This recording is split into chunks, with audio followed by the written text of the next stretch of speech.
Meu amigo rubro-negro, se inscreve no canal e deixa o seu like pra ajudar a gente a crescer e ficar atualizado sobre tudo que acontece no Mengão. Falar do Flamengo, segue se preparando com o treinador interino Mário Jorge para enfrentar o Corinthians. Cadê? O Flamengo está aproveitando a semana livre para aperfeiçoar a pontaria. No último jogo, o rubro-negro marcou apenas um gol de pênalti, desperdiçou chances de ampliar no duelo. Além disso, o treino contou com o retorno de Arrascaeta. No início da semana, o uruguaio tinha feito apenas trabalhos de fisioterapia, com bola e circuitos separados do elenco. Mas a volta do camisa 14 retoma a expectativa do time de poder contar com o jogador para a partida contra o Corinthians. Além dele, também o uruguaio Varela voltou aos treinos, aumentando as chances do rubro-negro contar com o atleta. Varela está afastado dos gramados desde a partida contra o Grêmio, de 16 de agosto, pela volta das semifinais da Copa do Brasil. O lateral direito sofreu lesão no ligamento do joelho direito e ficou sob observação do departamento médico do Flamengo. O elenco se prepara para mais um jogo fora de casa. Como visitante, o time já realizou 13 partidas no campeonato, com 6 vitórias, 3 empates e 4 derrotas. Um aproveitamento de 53% e tem um velho conhecido pela frente. No primeiro turno, o rubro-negro venceu o Corinthians em casa por 1-0 e tem um bom retrospecto em relação ao timão. O Fla ainda tem mais 2 treinos pela frente antes da viagem para São Paulo. Ainda com Mário Jorge no comando do time, o rubro-negro vai em busca de mais uma vitória para se manter no G4. E o Big Boss está lembrando aqui que depois de 2019, depois de tantos anos que eu não sei fazer essa conta, brincadeira, o Flamengo não tem um protagonismo no Rio de Janeiro, né? A gente está falando de um Fluminense na final da Libertadores, né? A gente está falando de um Botafogo que está brigando pelo título brasileiro, o Vasco que, enfim, tá conseguindo contornar ali uma questão de rebaixamento e acaba tendo uma emoção na agenda, e o Flamengo com uma agenda sem emoção, né, Vinícius? Eu espero que desse jeito, eu acho o seguinte, a forma como o Fluminense está chegando à final da Libertadores da América é um tapa na cara da diretoria do Flamengo. Por quê? Eu espero que agora eles tenham a humildade de entender que o trabalho que eles estão fazendo é pífio, é ridículo. Porque até o momento parece que não. A gente vê nas entrevistas de alguns jogadores, até mesmo de alguns dirigentes, que parece que não, que está tudo bem no Flamengo. E não está tudo bem no Flamengo.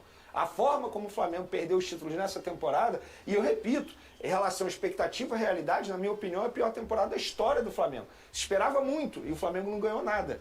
Então acho que o Flamengo precisa melhorar muita coisa e pode pegar o Fluminense como exemplo. Por que não? É um exemplo de sucesso no futebol carioca. E de fato hoje o protagonista é o Fluminense. O Flamengo não é o protagonista, embora tenha recursos financeiros, estrutura, para ser o protagonista como foi em outros anos e um passado recente. Mas esse ano, 2023, o Flamengo é uma vergonha.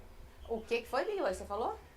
Ah, tá. Pensei que você tivesse falado alguma coisa. Ô, Lucas Pedrosa, tá triste? Não. Ah, tá, Pelo contrário, eu tô feliz porque eu acho que a gente, no futebol carioca, a gente foi representado pelo Flamengo muito tempo, nesses últimos anos, né? E você vê uma mudança de protagonismo. Tudo bem que o São Paulo foi campeão da Copa do Brasil, mas foi contra o Flamengo. O Botafogo é o líder disparado do Campeonato Brasileiro. O Fluminense está na final da Libertadores. E o Vasco está num processo de renovação, vindo de uma Série B, briga para não cair, é uma temporada ruim. Por mais que tenha essa emoção toda, é uma temporada muito ruim, mas o que eu quero dizer é, o panorama no cenário nacional e internacional, ele vem sendo positivo para o futebol carioca. Uma mudança de panorama que a gente só era representado pelo Flamengo e a gente passou a ser representado agora pelo Botafogo, pelo Fluminense, que tem o melhor time do próprio Fluminense dos últimos 10 anos, e o Vasco da Gama, mal ou bem, Fernanda, conseguiram ficar na Série A, tem totais condições, se tudo correr como a gente espera, para poder também em 2024 vir forte.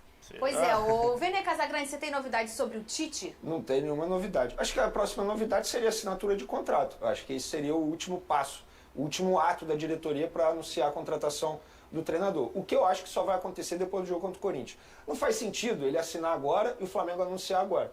Sendo que o empecilho é qual? É não enfrentar o Corinthians. Então, qual seria o motivo de anunciar agora? E queria até um desafio para si, né? Pois é. Exatamente. E o Arrascaeta voltou aos treinos do Flamengo, mas será que vai pro jogo contra o Corinthians? Olha, qual é a situação dele? A minha informação é o inverso, que ele não voltou aos treinos. Ah, não voltou. Que ele não voltou. Ele não treinou ontem, não treinou hoje e que dificilmente pega o Corinthians no sábado. Isso mostra como ele fez um esforço para poder jogar contra o São Paulo. Lembrando que ele jogou contra o São Paulo, na base de sacrifício, a gente pôde notar que era um Arrascaeta totalmente abaixo fisicamente, ficou fora do jogo contra o Bahia, justamente por causa disso, e dificilmente pega o Corinthians no sábado.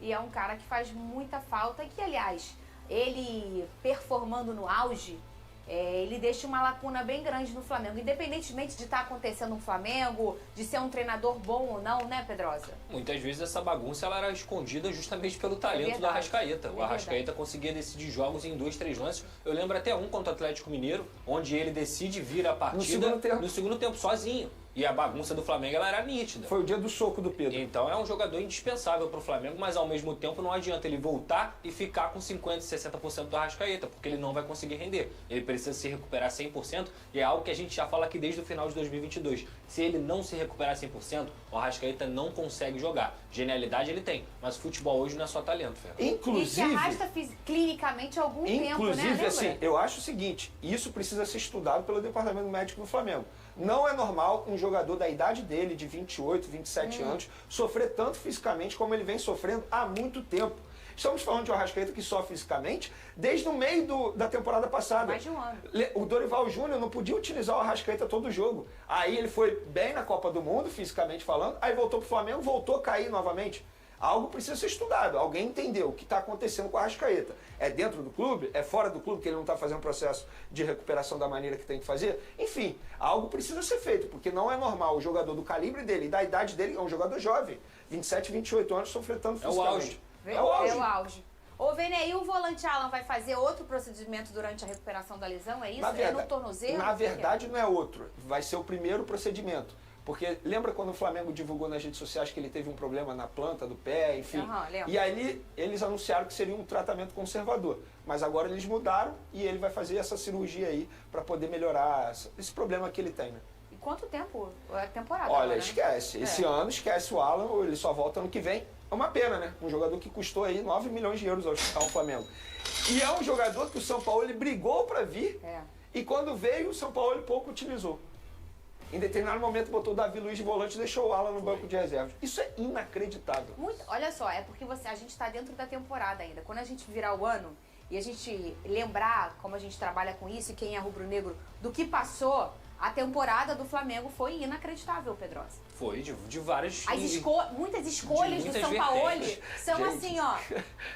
Não, o Vitor Pereira, que muda, a escalação aquele dia pra mim foi emblemático. Sério, a temporada do Flamengo precisa... É pra pegar essa temporada e usar como case. Gente, É verdade. o que a gente fez aqui esse ano faz totalmente ao contrário. A verdade é essa, porque eles erraram em tudo, em tudo. O erro começou ainda no fim do ano passado, né? Que a gente vai voltar nisso quando eles decidem não renovar com o Dorival Júnior. E da forma com que foi, né? E esse é o tipo de coisa que impacta individualmente nos atletas. Se você, coletivamente, você não tem uma união, você não tem um sistema de trabalho, você tem até um sistema de meritocracia, você faz com que esses atletas percam justamente a individualidade deles. E aí eu sempre falo isso. Time organizado, um jogador bom, ele vira um muito bom ou um craque. Time desorganizado faz o jogador bom se tornar um jogador normal ou até ruim. Então aí isso aconteceu com o Flamengo e muitas vezes, quando a gente comenta aqui sobre Pedro, Gabigol, Everton Ribeiro, entre outros jogadores individualmente, pode ser culpa deles também, mas é porque dentro de um sistema eles não vão funcionar, as individualidades não vão aparecer justamente por conta dessa bagunça. Você quer ver como é que segura a audiência?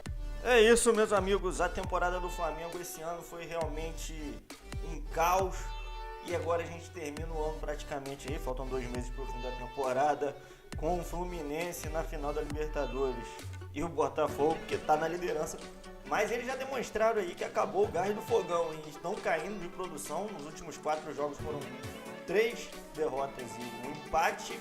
E a diferença está diminuindo. Falta agora o Flamengo resolver essa situação do treinador, que certamente vai ser o Tite. A gente só está esperando o anúncio, que provavelmente vai acontecer amanhã, depois do jogo contra o Corinthians, ou no domingo. E aí a gente vai terminar a temporada tentando uma regularidade que não houve até agora na temporada, acreditando ainda que o Flamengo pode sim abocanhar aí, ó, com a taça do Brasileiro, quem sabe, né?